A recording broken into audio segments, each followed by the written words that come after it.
क्या होता है जब एक होनहार युवती एक शातिर अपराधी के जाल में फंस जाती है। मोनिका की रहस्यमय गायब होने की और एक घातक प्रेम कहानी के पीछे की कहानी देखकर आप भी चौंक जाएंगे। तो दोस्तों, इस कहानी को देखकर आपको भी विश्वास नहीं होगा, तो कहानी को अंत तक जरूर देखा कि आखिर मोनिका के साथ क्या हुआ था। दोस्तों, ये कहानी है हरियाणा राज्य के रोहतक जिले की, जिसे छोटा सा गाँव है बलम। वहाँ एक सुंदर सी लड़की थी 22 वर्षीय, जिसका नाम था मोनिका। मोनिका अपने मासी के गाँव रहने जाती है। उसके मासी का गाँव था गुमाड़ और उनकी मासी का रहन सहन बहुत ही सिंपल था। पर मोनिका दिल्ली विश्वविद्यालय से ग्रेजुएशन कर रही थी और उसके साथ ही कंप्यूटर की कोचिंग कर रही थी। मोनिका दिल्ली में पढ़ी लिखी थी और सलीकेदार लेने वाली मोनिका जब गाँव आई तो उसकी रहन सहन और सादगी देखकर लोगों का ध्यान आकर्षित करने लगी। मोनिका जब अपने मासी के घर रहने लगी तो उसकी पहचान उसके घर के पड़ोस में रहने वाले सुनील से हुई। सुनील रोज उसके मासी के घर दूध देने के लिए आता था। जब भी वो दूध देने आता तो मोनिका के साथ गप्पा लड़ाता। मोनिका को भी उससे बात करना बहुत ही अच्छा लगता था। सुनील शादीशुदा था और उम्र में बहुत ही बड़ा था, लेकिन शुरुआत में मोनिका को इससे कोई भी फर्क नहीं पड़ा। वो खुलकर उससे बातें करती थी और मस्तियाँ भी साथ साथ करती। धीरे धीरे सुनील ने मोनिका को अपनी जाल में फंसाना शुरू कर दिया, पर मोनिका इससे अनजान थी। मोनिका ये नहीं जानती थी कि सुनील पर कई सारे केसेस है और उसके पास एक लाइसेंस वाली गन भी है। सुनील के हाव भाव से मोनिका बहुत ही प्रभावित हो चुकी थी और उसकी बेपरवाह डेयरिंग पर वो फिदा हो चुकी थी। वो दोनों एक दूसरे के संपर्क में रहते और बाहर घूमने भी जाते, इसलिए उनकी नजदीकियां अब गांव वालों को खटकने लगी। उनकी चर्चा पूरे गांव में होने लगी थी और ये बात सुनील के पत्नी को भी लग गई और उनके बीच अब झगड़े होना शुरू हो गए थे। इस प्रॉब्लम से निकलने के लिए सुनील ने एक आइडिया निकाली कि मोनिका उससे राखी बांधेगी। प्लान के अनुसार मोनिका ने सुनील को राखी बांधी और उसकी पत्नी का शक उस पर निकल गया। पर सुनील और मोनिका का रिश्ता अब इतना आगे बढ़ गया था कि वो अब शारीरिक संबंध भी बनाने लगे थे, पर यह बात किसी को भी पता नहीं थी, खास करके सुनील के पत्नी को। अब मोनिका के आगे की पढ़ाई के लिए उसके माता पिता ने उसे उच्च शिक्षण के लिए कनाडा भेजने की तैयारी की। मोनिका के माता पिता की इच्छा अनुसार मोनिका उच्च शिक्षण के लिए कनाडा भेज दी गई 5 जनवरी 2022 को। पर कुछ ही दिनों के बाद सुनील ने उसे बुला लिया। प्रेम में होने के कारण मोनिका महज 17 दिनों में ही कनाडा से भारत लौट आई, पर यह बात उसके पेरेंट्स को पता ही नहीं थी। भारत आने के बाद मोनिका से सुनील ने शादी कर ली और उनकी ये शादी बहुत ही प्राइवेटली थी, जिसकी कोई भी फोटो या कुछ प्रूफ नहीं था।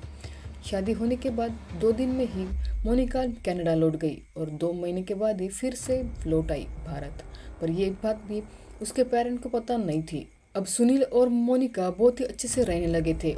हनीमून के लिए इधर उधर घूमने लगे थे, लॉज में, होटल में पार्टियां करते। उनका समय बहुत ही अच्छे से निकल रहा था और वो दोनों बहुत ही खुश। एक दिन सुनील और मोनिका जब कमरे में होते हैं, गप्पे मार रहे होते हैं, तभी मोनिका का भाई का कॉल आता है। पर मोनिका के भाई को पता नहीं होता कि मोनिका इंडिया में है। पर बातों ही बातों में उसे थोड़ा शक होने लगता है कि इस वक्त तो इंडिया में गर्मी है और कनाडा में तो इस वक्त ठंडी होती, तो ये फैन इतनी तेजी से क्यों घूम रहा है। और ये सवाल वो अपनी बहन से पूछ लेता है। इसी सवाल से मोनिका डर जाती है और अपना फ़ोन काट देती है। फ़ोन काटने के बाद वो मोबाइल अपना बंद कर देती है। इसी वजह से उसका भाई का फ़ोन नहीं लग पाता।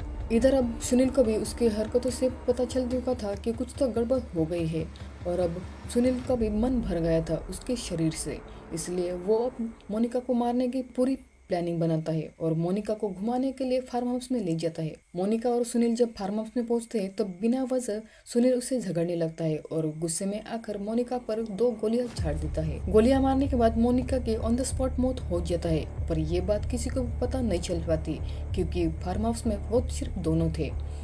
मारने के बाद सुनील उसकी बॉडी को दफनाने की कोशिश करने लगता है, तभी वो वहाँ गड्ढा खनने लगता है, पर वो गड्ढा खनने में नाकाम हो जाता है। मोनिका को 2 गोली मारने के बाद सुनील उसकी बॉडी छुपाने के लिए गड्ढा खनने लगता है और उसकी बॉडी को कार में ही रख देता है। गड्ढा खनने के बाद मोनिका की बॉडी को गड्ढे में डाल देता है और उसे अच्छे से दफना देता है ताकि किसी को भी शक ना हो।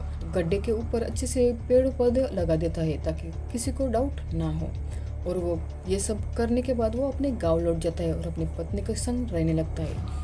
यहाँ मोनिका की फैमिली को वो शक होता है क्योंकि उसका फ़ोन बार बार नॉट रीचेबल आ रहा था और उसका भाई भी बताता कि कुछ तो गड़बड़ जरूर है। इसी वजह से पुलिस कंप्लेंट की जाती है और मोनिका की तलाश के लिए शुरू कर जाती है और पुलिस पुलिस का सबसे पहला और पुलिस को सबसे पहला डाउट होता है सुनील पर, इसीलिए सुनील को हिरासत में लिया जाता है। पर अब तक बहुत देर हो चुकी है, ये पुलिस को भी पता लगता है, क्योंकि इस मोनिका की मर्डर को अब 2-3 महीने निकल चुके थे। सुनील के बयान के मुताबिक पुलिस उसे फार्म हाउस पर ले जाती है और मोनिका की बॉडी निकालकर उसे पोस्टमार्टम के लिए भेज दिया जाता है। पोस्टमार्टम आने के बाद पता चलता है कि यह सच में मोनिका की बॉडी है। तो दोस्तों, ऐसे बेदर्दी से सुनील मोनिका की हत्या कर देता है। वैसे दोस्तों, आपको क्या लगता है कि इसमें सुनील की गलती थी या फिर मोनिका की? वैसे मुझे तो लगता है कि इसमें मोनिका की गलती बहुत ज़्यादा थी, क्योंकि मोनिका जानती थी कि सुनील शादीशुदा है और उसके रिलेशन का कोई फ्यूचर नहीं है।